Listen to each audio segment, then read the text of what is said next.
বাক্সাত প্ৰতিদিনেই অব্যাহত আছে হাতী মানুহৰ সংঘাত। বাক্সা জিলাৰ গেৰুৱা বেলতলত বনৰীয়া হাতীৰ সন্ত্ৰাস।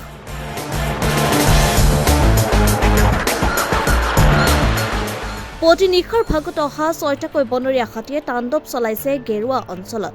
বেলতল চুবুৰীৰ প্ৰদীপ তালুকদাৰ আৰু বশিষ্ঠ তালুকদাৰৰ বাসগৃহত বনৰীয়া হাতীয়ে বিস্তৰ ক্ষতি সাধন কৰাৰ লগতে মনীন্দ্ৰ তালুকদাৰৰ তামোল বাগানৰো ক্ষতি সাধন কৰে।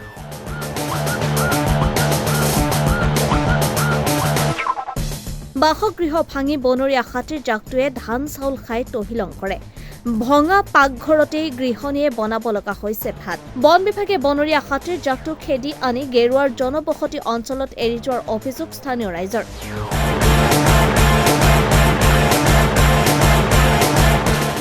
বনৰীয়া হাতীৰ জাকটোক পহৰা নিদিয়াকৈ বন বিভাগে আঁতৰি যোৱাৰ ফলতেই যোৱা নিশাৰ ঘটনা সংঘটিত হয় বুলি অভিযোগ উত্থাপন কৰিছে স্থানীয় ৰাইজে।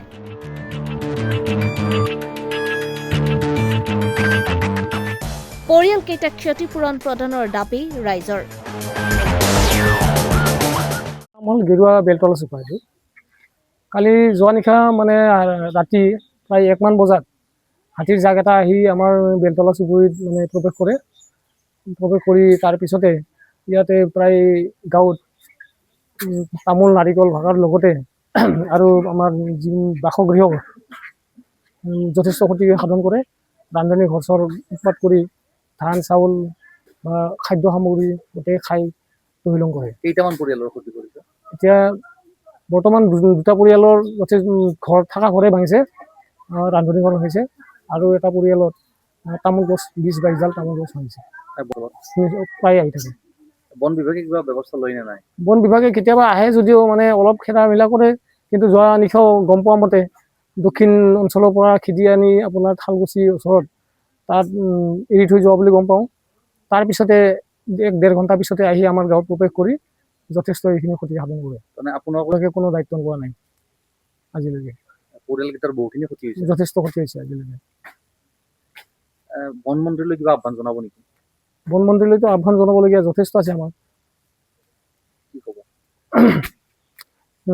বন মন্ত্ৰালয়ে অতি শীঘ্ৰে আমাৰ ইয়াত যিখিনি ক্ষতি সাধন কৰি আছে বনৰীয়া হাতীয়ে, গতিকে ইয়াত যাতে কিবা এটা উপক্ৰম ৰাইজক মানে দিয়াৰ কাৰণে, জীয়াই থকাৰ পথ এটা দিয়াৰ কাৰণে যাতে ব্যৱস্থা লয়, তাৰ বাবে বন বিভাগক মই অনুৰোধ জনাইছোঁ।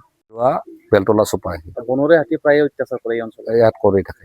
আজি প্ৰায় 3-4 বছৰমানৰ পৰাই অত্যাচাৰ কৰিয়ে আছে। গতিকে হয়তো ইয়াত চৰ্তৰ ব্যৱস্থা কৰিছিল চৰকাৰে। ইয়াত মাথৰি এটা আহিল, মাথৰিটো আহি মাথৰিয়ে মানে ট্ৰেক্টৰে মানে গোটাই চৰ্টবিলাক ভাঙি চিঙি শেষ কৰি দিলাক। তাৰ মেৰামতি একো নাই, বা ইয়াত যে চকীদাৰ লাগে এইবিলাক একো নাই। মাত্ৰ তেওঁলোকৰ মানে যি ফেঞ্চিং দিব লাগে সেইখিনি দি তাৰ পৰা দায়িত্ব শেষ। তাৰপিছত আমি ৰাইজে হয়তো ইয়াত দিনে ৰাতি সদায় পহৰা দি থাকিব লাগে, কষ্ট কৰি থাকিব লাগে। তাৰপিছত আমি মানে আৰু যিবিলাক এতিয়া এনজয়ৰ দ্বাৰাই যি ল'ৰাবিলাকক লৈছি বা ফৰেষ্টাৰৰ যিখিনি মানুহ আহে, তেওঁলোকে দক্ষিণে হাতী গুচি যোৱাৰ পিছত তেওঁলোকে কিন্তু খেদি আনি ঠিক আমাৰ এইখিনিতে এৰি থৈ গুচি যায়। আমাৰ কথা হ'ল কি, তেওঁলোকে খেদা দায়িত্ব খেদি লৈ আহক, কিন্তু ইয়াত যদি ৰাখে ইয়াতে তেখেতসকলেও থাকিব লাগে। কিন্তু তেখেতসকলে ইয়াতে নাথাকি ইয়াতে 9টা-10টা বজাত গ'লে ইয়াতে হাতীকেইটা আনি থৈ যায়, থৈ কিনে আকৌ মানে তেওঁলোকে ঘৰে ঘৰে গুচি যায়। তাৰপিছত ৰাতি 1-2টা বজাত আহি আমাৰ ঘৰ দুৱাৰ গোটাই ভাঙে, মানুহ মাৰে। গতিকে সেইকাৰণে এইখিনি চৰকাৰে যাতে ভাল সুবিধা লয়, আৰু এইবাৰ আমাৰ যি মাননীয় নতুনকৈ বনমন্ত্ৰী জয়ন্ত মল্ল বৰুৱা ডাঙৰীয়াদেৱে তেখেতে যিখিনি ঘোষণা কৰিছে, যে আমাক তো কৈছে যে খেতি পথাৰত মানে হাতী খেদিব নালাগে, ধান খাব দিয়ক, আমি 8,000 টকা কৰি দিম। এতিয়াতো আমাৰ বস্তি ঘৰ দুৱাৰ ভাঙিছে, ইয়াৰ কাৰণে কিমান পইচা দিয়ে, কিমানখিনি দিয়ে? আজি দুখীয়া পৰিয়াল একোটাৰ যেনেকৈ ঘৰ দুৱাৰ ভাঙি গৈছে। গতিকে আজি আমি হাতী খেদিলেও আমাৰ দিগদাৰ, আৰু নেখেদিলেও আমাৰ দিগদাৰ।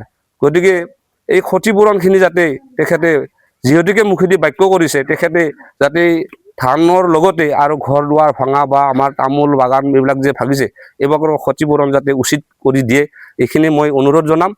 আৰু এই ফৰেষ্টাৰৰ যিখিনি এনজয় বা ফৰেষ্টাৰৰ ডিপাৰ্টমেণ্টৰ মানুহখিনিক তেখেতে অলপ সকিয়নি কৰি দিয়ক, যাতে কাবাক বচাই কাবাক নামাৰে। এইখিনি হ'ল মেইন কথা। গতিকে আজি দক্ষিণ ছাইডৰ মানুহখিনিক বাচাইছে কিন্তু আমাক ইয়াত মাৰি আছে গতিকে এইটো যাতে নহয় ইয়াত যাতে হাতী উত্তৰে খেদে যদি উত্তৰে খেদক আৰু যদি নেখেদে তেখেতসকলৰ যিহেতুকে এটা দায়িত্ব তেখেতসকলে হাতীক ৰখি থাকক আৰু কাৰণ আমি ভাবোঁ ৰাইজে আমাৰ সচেতন ৰাইজে আমি ভাবোঁ কি যে ফৰেষ্টাৰ আছে এনজয়ে আমাক ৰখি আছে কিন্তু তেওঁলোকে মনে মনে যদি যাই শুই থাকে তেতিয়াহ'লে আমিও শুই আছোঁ তাৰপিছতে শুই থকাৰ কাৰণে ৰাতি আহি পেলাই আমাৰ এই অৱস্থা যে ঘৰ দুৱাৰ ভাঙে ধান চাউল খায় তামোল বাগান ভাঙে সম্পূৰ্ণ ক্ষতিগ্ৰস্ত কৰে তাৰ চান্সত পালে মানুহকো মাৰি দিয়ে গতিকে এইখিনি যাতে ব্যৱস্থা লয় চৰকাৰে গতিকে যদি লয় আমি নথৈ আনন্দিত হ'ম news desk report Republic any